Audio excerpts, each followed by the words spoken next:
Hey there! Today I'm going to be talking about 10 traits that you should learn to become a highly emotionally intelligent engineer. Let's get into it.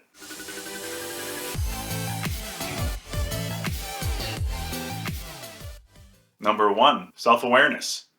Self-awareness is just being aware of your emotions at any given time. Without self-awareness, you won't be able to start regulating your emotions or have bandwidth for empathy or active listening or really any of the further steps in becoming a highly emotionally intelligent engineer. So that's why self-awareness is the first step in your emotional intelligence journey. People with high self-awareness are very aware of their emotions as well as their strengths and areas that are not as strong. They don't oversell areas that are not as strong, while at the same time don't downplay what their strengths are. This can be very helpful in a team environment, and as well as help guide them to having morals and knowing what their purpose is in life, which is something that only comes if you really know who you are. Some easy ways to increase your self-awareness are to start doing some daily journaling and start trying to take things slow whenever you have a very strong emotional response to something in the moment.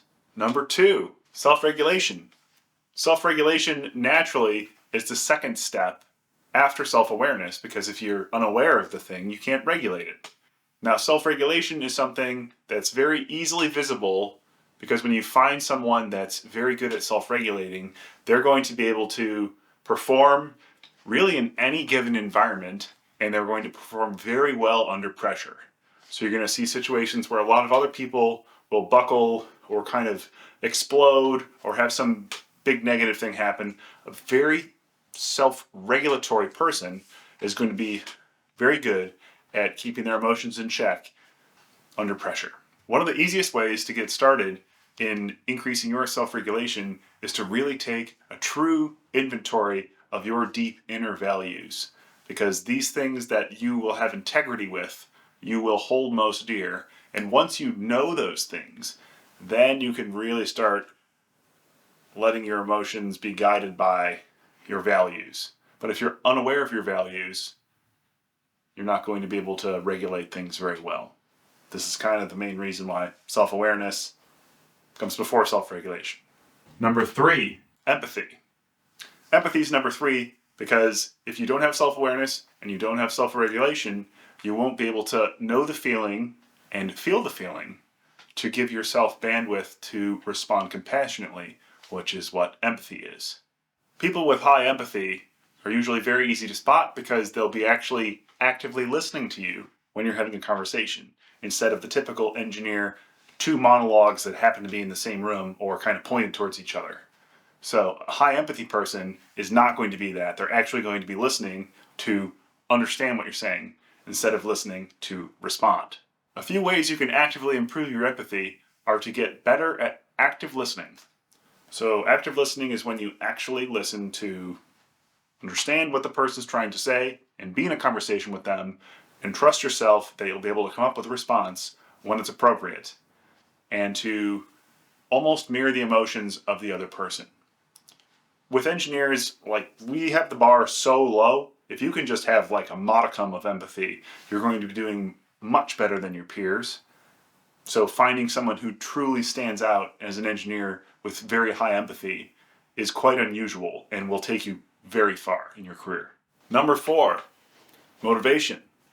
Motivation is incredibly important to be a high EQ engineer, because if you're not motivated, you won't be able to contribute to the team, and you'll be holding your team back in the long term.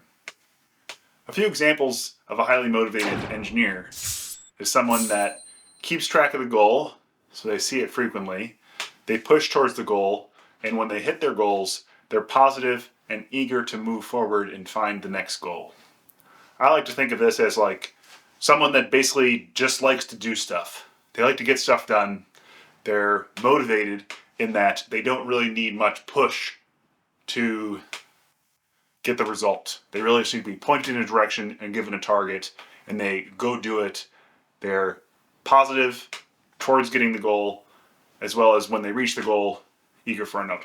Boosting your motivation today can be as easy as starting to take a bigger picture look when you're thinking about things in your day-to-day. So you need to start zooming out to see how your little daily push contributes to the larger goals of your organization or group. The other things you can do are to start being more optimistic in what you're doing and to start taking things less personally. Those are just a few ways you can start increasing your motivation now. Number 5, social awareness. Social awareness in engineers typically is a very low bar. A highly socially aware person will be very good at avoiding arguments, knowing how to gracefully exit conversations, as well as conversation threading and taking the conversation where they'd like to take it. This is something that's very easy to think of.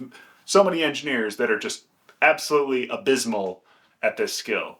And this is kind of why I really think the things I have behind me here, so EQ, SQ, and IQ, are the 3 things an engineer needs to care about. And you will note that EQ and SQ are 2/3 of it, whereas IQ is only 1/3.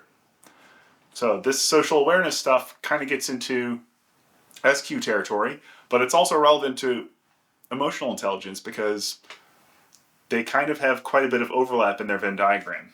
The easiest way for you to start increasing your social awareness today is to really just go out and socialize more. You just need to get some repetitions under your belt.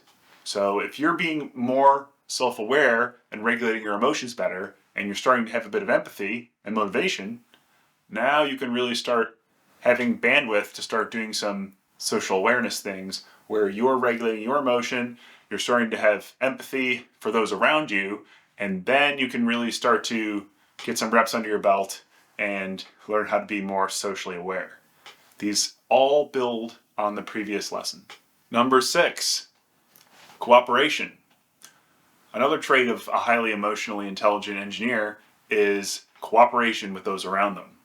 So they're able to manage listening to everyone in the group, taking on others' opinions, as well as being able to manage expectations and cooperate effectively. Again, the bar is typically pretty low, and at least in my experience, just having a modicum of emotional intelligence, you're able to go quite far, especially if you can tangibly show you can cooperate well with others. One simple way for you to start increasing your cooperation today is to stop commanding people to do things and start suggesting it instead. This one little shift in mindset will pay dividends for you because it allows you to cooperate better with others. So you're not kind of force-feeding your views down their throat. You're listening to what they're saying and you're suggesting something for them to do.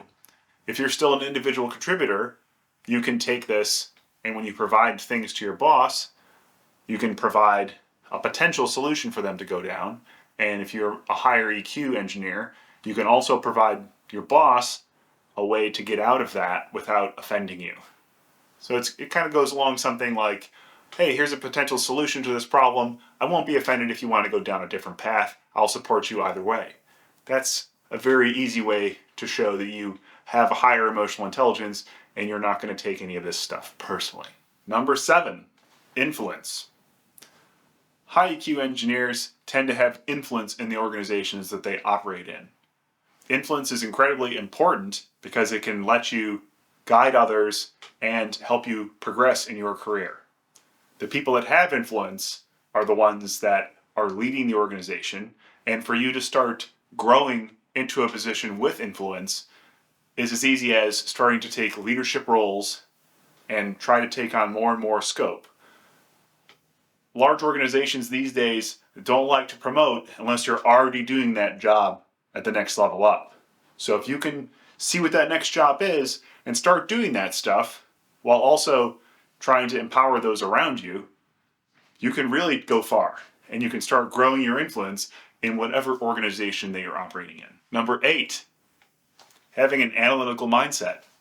So this step is kind of across IQ and EQ, but having an analytical mindset is something that a highly emotionally intelligent engineer definitely will have.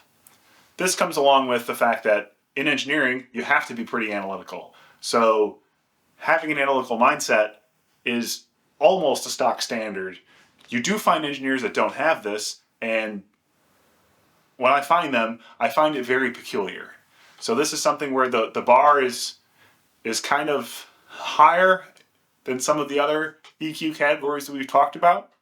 But having that analytical mindset is something that is almost a necessity for you as an engineer. When it comes to being analytical, the easiest way you can start improving your skills is to just think back to engineering school and be more numbers, facts, and objective.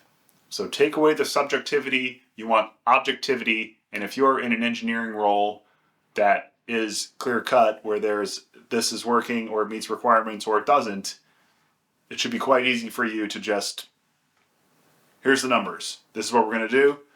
And the engineers that can operate with high intelligence and highly analytical while at the same time being able to emotionally deal with those around them are the ones that are going to go the furthest. Number 9, curiosity. Curiosity is a high EQ trait because without curiosity, an engineer is not going to be looking for more information around them in their day-to-day life or at work.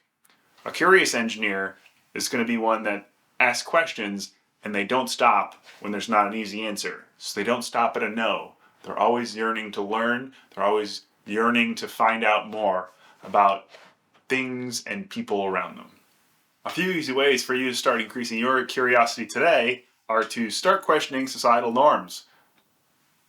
Ask questions of those around you and about those around you and see what you come up with. Or start falling down that YouTube rabbit hole from time to time. Speaking of YouTube, I'd really appreciate it if you'd click the like button down below. It'd really help me out in the algorithm and help push this content out to more people. Number 10, high EQ engineers tend to know what they need and what they want. What do I mean by this? I mean Maslow's hierarchy of needs. So they will know their basic needs all the way up to self-actualization at the end. And they'll know where they're at, what's a need versus what's a want. Some easy ways for you to try to figure out what you need versus what you want is to try to be more minimalist, or to think about what would you do if given a large amount of money, millions or whatever your big number is, versus what would one of your role models do with that same amount of money. If those things aren't exactly aligning, perhaps you need to start thinking about things differently and what you need versus what you want. Maybe you have some levels that aren't being fulfilled that you need to work towards fulfilling before you can start moving higher up to self-actualization. If you enjoyed this content and are interested in learning more about what I coined the engineer's trilemma, click the link in the description and join my network. I hope to see you there.